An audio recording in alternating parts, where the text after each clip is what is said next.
Hello people, today I have with us the high grade, The Witch from Mercury Gundam Aerial. And this one is from the new anime for Gundam, The Witch from Mercury, obviously as mentioned in description of high grade Gundam Witch from Mercury. I just built this the other night, and it did take me a little while to do, and I wanted to say that, it was a very fun and easy build. That is something that I often say about these things. There are a little bit of gripes about stickers and placement, especially on these legs, and you can see here that I actually mismatched my stickers. I used some of the nice reflective pattern ones, like on the head here. These are those pre-printed patterned ones on the chest, but the legs, I accidentally used the version where they were off, so I just put both of them on there.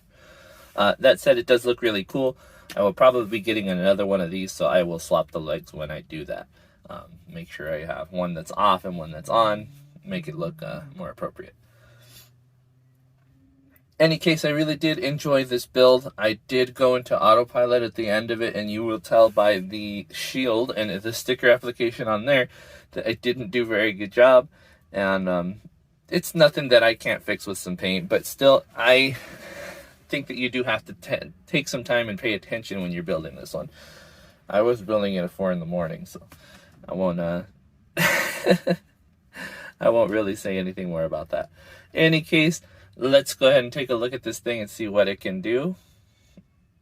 So for articulation, what you get is a pretty complicated and unique setup. If you build a high-grade Iron-Blooded Orphans kit, you'll know more or less what this is like. It's a sturdier version than that. You can tell that when you pick it up, it's a very sturdy model. It's very thick. It's very heavy. The inner frame on this one is a little bit bulked out compared to what you got in an Iron-Blooded Orphans kit. But you do have the very ubiquitous ball-jointed head, and this one, the actual ball joint in this set is actually offset to point to the front of the unit. So you get some interesting movements inside there that kind of make it a little bit more realistic than you're used to. So where the neck moves, it kind of makes a little bit more sense. Moving on to the shoulders, these actually move, let's see if we can focus here, up and down on the shoulder. And those are jointed up on the top just by pegging them in. And then this one obviously moves out as far as you'd like, as far as the armor will limit you. And then back down. These plug into the chest here. This is actually ball jointed to the front of the chest, so you can move that some degree too. So you can get a little bit more motion than normal, but as that's becoming more and more common, you can actually see here what I mean by that. But as that is becoming more and more common, that's becoming less and less of a feature and more of a commonplace expectation. The elbow is a single joint, and it does give you a lot of articulation there. You can move it all the way up, all the way down, back a little bit further than 180. This rotates here. I forgot to mention that, so you can, ooh, look at me. That rotates here, so you can go ahead and turn that section. You can get that side flex. And then you get a nice ball joint at the wrist. Nice and simple there. Inside the chest here, there is a single ball joint up in the top. And that gives you that nice ab motion that you come to expect from these high grades. The hips do not rotate because they are on a... Well, they rotate at the waist up here, so it doesn't do a very good rotation compared to some of the others. You get a nice flip up and down on the crotch armor. That can be separated here so that you can do those individually. I didn't do that on this one. The thighs peg into a nice slot here. There's no drop down or anything like that. It's just a nice simple peg. This one rotates inside the leg. So of course you got all that motion, and then you can turn it all the way up, all the way down, just like that. The The leg itself at the knee has two points of articulation, but it isn't very noticeable as far as what you get. It doesn't do a lot. It just kind of gives you that normal, it gives you a normal, simple operation of just up and down. And you can get a little bit further if you do it the right order, so you can get that nice straight leg. It looks like I didn't cut this part off, but I think that is actually, no, I didn't cut that nub off, so look at me, I'm winning. Gonna have to cut that one out later. Either case, not a very sophisticated knee. At the leg, or at the foot, you get a rock here on a C-clip like the 30-minute missions. So you clip that in there, and you get that rocking motion. And then you get an unusual rock at the front, and one at the back. Again, similar to Iron-Blooded Orphans line. That's what this is most reminiscent to me like. I could be off, but that's what it reminded me of when I built it. There's more articulation in the shield, so let's go ahead and get that off of her, and we will see what that looks like. So these guys,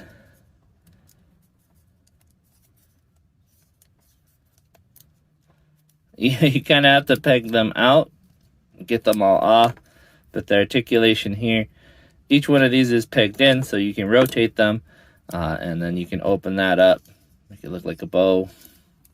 Kind of cool stuff like that.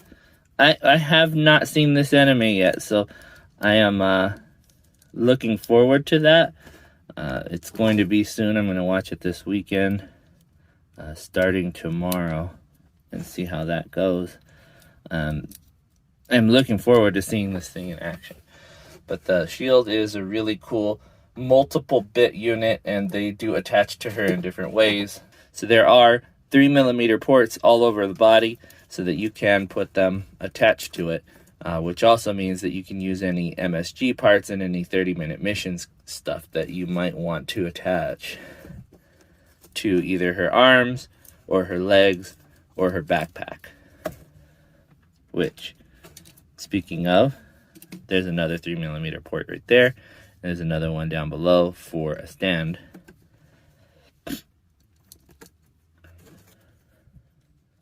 That brings us to the gun. There's no point of articulation on the gun.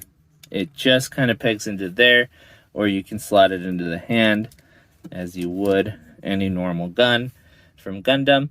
This one does attach to some of the bits from the shield, so we'll see how that all goes. You asked me, this thing could use some detailing compared to like the head, which is very color separated, very, very painstakingly done. I think that they fell short on some of the accessories. The color separation on this is really good, but you did have to push the shield sticker here and the two white pieces here. And I don't see any reason why they didn't just make these different parts. And I'm sure that there's supposed to be a yellow bit right here, but I didn't see that in the book. In any case, that does it for the articulation. So let's go ahead and talk about the build. So as far as building goes, it was definitely a unique experience. There was a lot of interesting ways to attach things, and there's a lot of wrapping parts over other parts where, you know, usually you kind of enclose things together, and that's how you get your look. In this case, it's a lot of layering things on top of each other, and that's how you get that nice color separation, that look on the chest and the head. The legs seem to be the laziest bit, where it's kind of back to the old school, just pile everything on top of itself. But it did end up really good. You get the yellow vents here with the gray outside. The gray is actually the inner leg, and you can take off the white part and it would still function.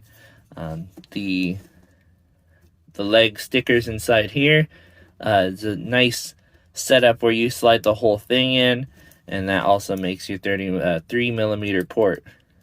So it was an interesting way to build things, but then it just kind of fell short on the hands, the last part of the wrist, and the legs down here. That's not to say that it's bad. You still get color separation in those legs, and it doesn't look bad at all. But from a beginning model experience, this is my first experience building a Witch from Mercury kit. I think it could have been a little bit better. That said, I did enjoy it. There isn't any complaint that I have about it. There's nothing overly loose on it. There's nothing floppy on it. It's a nice sturdy kit that looks really good. It has a very feminine feel. It has a very strong feel, you know, very powerful with those big legs and those exposed muscles here on the arms. I think it looks very strong and very very cool. I think it'll have a lot of presence on the shelf, and it's going to be a good one, I think. So one of the things that it can do is it can combine with its shield bits, but I'm not going to do that right now. What I'm going to do right now is I'm going to show you a size comparison between some of my normal kits. You guys already know what I'm going to pull out, so give me a second and we'll get the GBN based Gundam. So if you didn't know, he is a RX-782, but it is in the GBN Gundam version. So this is supposed to be an online form of it in the Build Divers universe. It's slightly taller than the original Grandpa, which means that I think RX-782 is right on par with height with her. Here she is with the 30-minute missions Alto. I am looking forward to seeing what kind of compatibility we have between these two lines. The 3mm ports, that's kind of exciting to see. I hope we can see some crossover here. Here she is standing next to a 1/100 scale frame arms kit.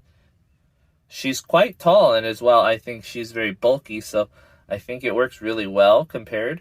They look like they could be in the same universe, but the discrepancy in size is explained by the difference in scale. So this would be similar to a master grade, a small master grade, versus her in the high grade 1/144 scale.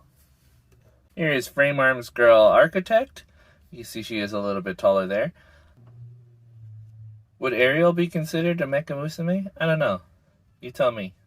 Here she is with a 1/24 scale unit. This is the Nero from the Hexagear line.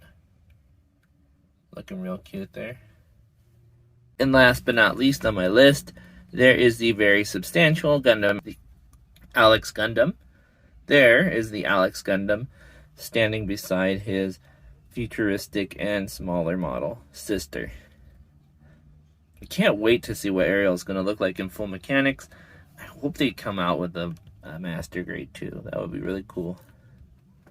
Alright, and as of yet, I have not done the transformation with the bits onto this body, so I'm going to go ahead and do that on camera. I might speed it up so that you guys can see what that looks like, and then we'll talk about that after.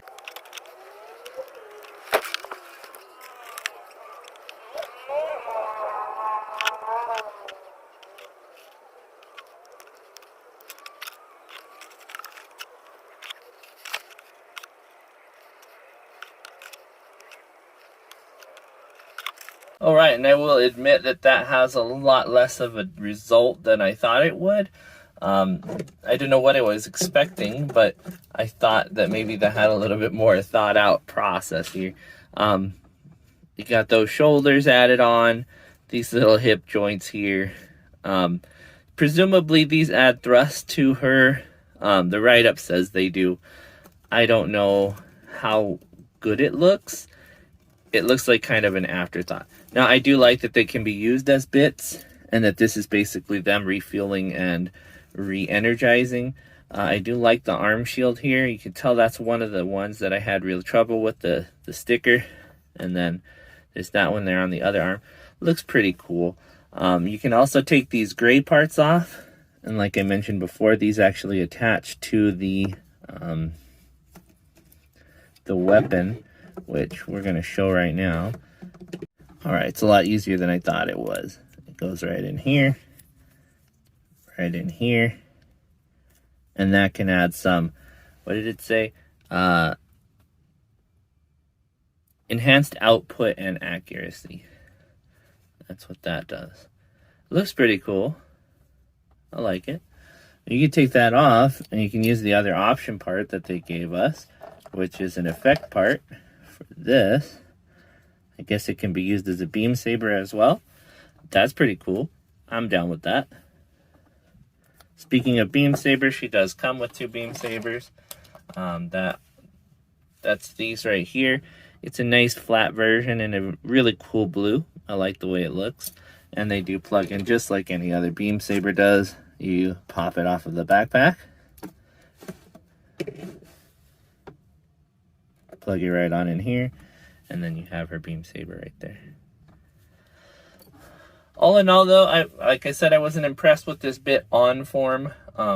With the bits there, it kind of looks a little cheesy. But with the stand, I think with these things flying around, it would be a little bit better. I guess it's all right. It's not the best, but I guess it's not really meant to be. It's just an additional feature of this thing. And I guess this one you just toss aside because you don't need it right now. That said, I really liked it. I like the build more than anything. The end result is a little lackluster. I like the way the aerial looks. It's one of those big, imposing, powerful looking units, but at the same time, this the bit on it's like an afterthought.